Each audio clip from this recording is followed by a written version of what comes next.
الرحمن الرحیم۔ دیکھو بھائی، ہم مسلمانوں کا رہبر قرآن کریم ہے۔ قرآن کریم میں اللہ پاک نے جو انبیاء کرام علیہ السلام کے واقعات بیان کیے اور نبیوں نے جو دعائیں مانگی اور ان دعاؤں کے نتیجے میں اللہ کی مدد آئی، وہ واقعات ہمارے سامنے ہیں، اور آج بھی وہ دعائیں قرآن کریم میں موجود ہے۔ جسے مشہور دعا لا الہ الا انت سبحانک انی کنت من الظالمین، یونس علیہ السلام کی حسبنا اللہ ونعم الوکیل، ہم کو کہا جاتا ہے مصیبتوں کے اندر یہ پڑھو تاکہ اللہ کی مدد آئے۔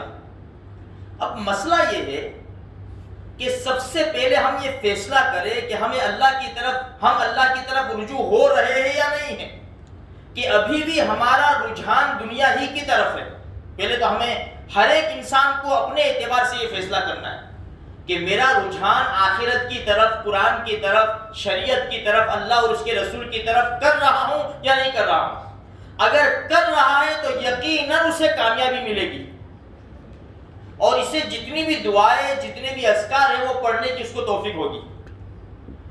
اور اگر میں نے غور کیا لیکن میرا رجحان اتنا نہیں ہے جتنا ہونا چاہیے، تو پھر میں مدد پکارتا رہوں گا، مدد نہیں آئے گی۔ اسی لیے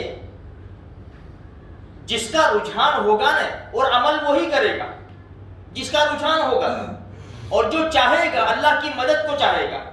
دیکھو مثال کے طور پر ہر جمعرات کو بتایا جاتا ہے بھائی سورہ کہف، میرے بھائیوں جو جاننے والے جانتے، ایسے فتنے نمودار ہو رہے ہیں نا، جان کا خطرہ تو دور، وہ تو موت سے پہلے ہمیں کوئی نہیں مار سکتا، لیکن سب سے بڑا مسئلہ ایمان کا ہے، سب سے بڑا مسئلہ ہماری مساجد کا ہے، ہمارے مدارس کا ہے۔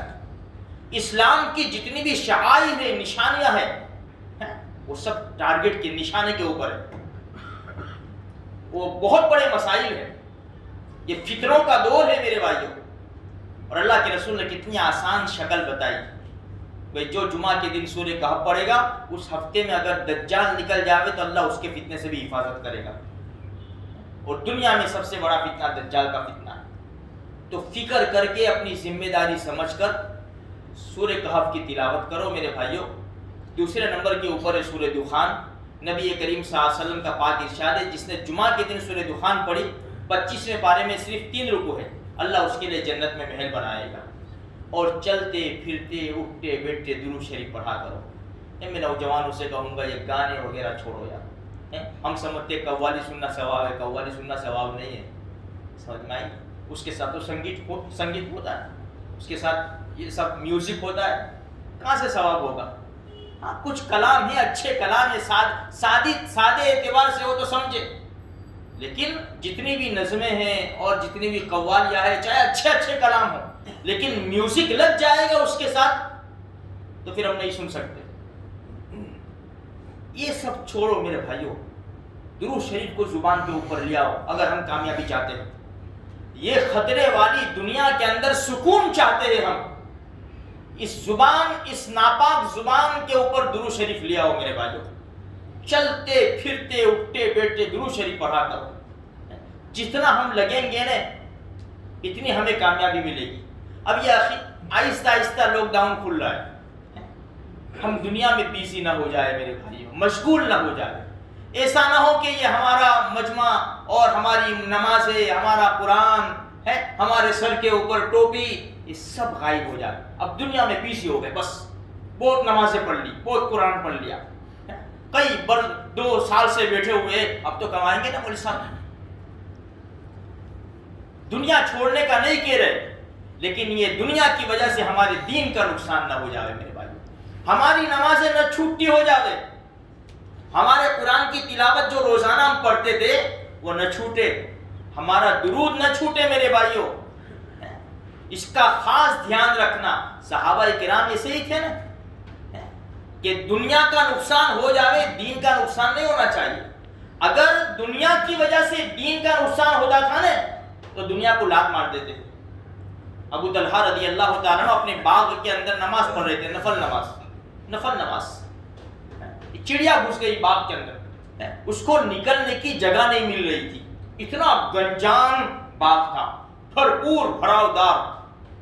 تو وہ چڑیا کو دیکھنے میں لگ گئے، خوشی ہو رہی تھی ان کو کہ میرا باغ کتنا بھراؤدار ہے، ایک چھوٹے سے پرندے کو باہر نکلنے کی جگہ نہیں مل رہی. تھوڑی دیر میں خیال آیا کہ میں تو نماز میں ہوں، کون سی رکعت ہے بھول گئے.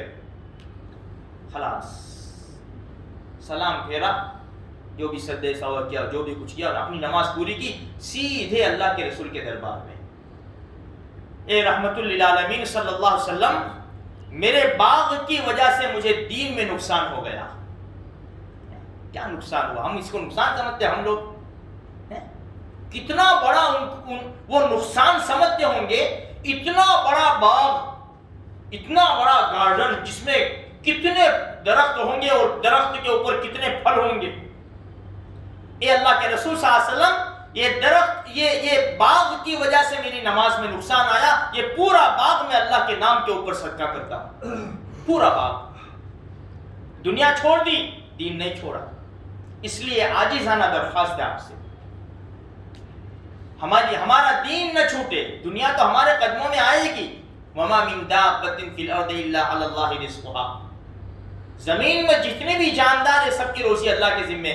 ماں کے پیٹ میں جب روح پڑتی ہے نا 4 مہینے میں، 4 باتیں لکھ دی جاتی ہے. اس میں سے ایک یہ بھی لکھ دیا جاتا ہے کہ اس کو کتنی روزی ملے گی، کتنی روزی ملے گی لکھ دیا جاتا ہے. اب وہ مل کر رہے گی، نماز پڑھو کہ نہ پڑھو مل کر رہے گی. وہ نماز پڑھیں گے تو فائدہ ہو جائے گا، جو ملنا ہے وہ تو ملنا ہے. نہیں پڑھیں گے تو بھی اتنی ہی ملے گی. ہم سمجھتے میں جاؤں گا تو کسٹمر چلے جائیں گے پڑوس کی دکان کے اندر، تیری روزی لکھی ہوئی ہے اتنی ہی ملے گی، تو نماز پڑھ کے نہ پڑھ. ہاں نماز پڑھے گا تو برکت ڈال دی جائے گی روزی کے اندر، اور اگر نماز نہیں پڑھے گا تو برکت اٹھا لی جائے گی. اس لیے میرے بھائیوں، دین کو اول نمبر کے اوپر رکھو، دنیا کو دوسرے نمبر کے اوپر رکھو. ہمارا دین کا نقصان نہ ہو جائے دنیا کی وجہ سے. اس لیے آپ سے عاجزانہ گزارش ہے، کل جمعہ کا دن بھی ہے، آج شب جمعہ ہے، رات کو اللہ سے مانگو. جمعہ کے دن خوب درود شریف پڑھو، اللہ تبارک و تعالیٰ کی خوب عبادت کرو. موت کا کوئی بھروسہ نہیں ہے، کب ملک الموت آ کے کھڑے ہو جائیں گے اور ہماری روح اپنے جسم سے نکال لے جائیں گے، پھر ہمارے پاس وقت نہیں ہوگا. اس سے پہلے ہم اس کو غنیمت سمجھے، گولڈن چانس سمجھے، اور یہ زندگی میں ہم جو کچھ بھی اپنی طاقت کے مطابق کر لے. اللہ مجھے آپ کو سارے مسلمانوں کو توفیق نصیب فرمائے. آمین.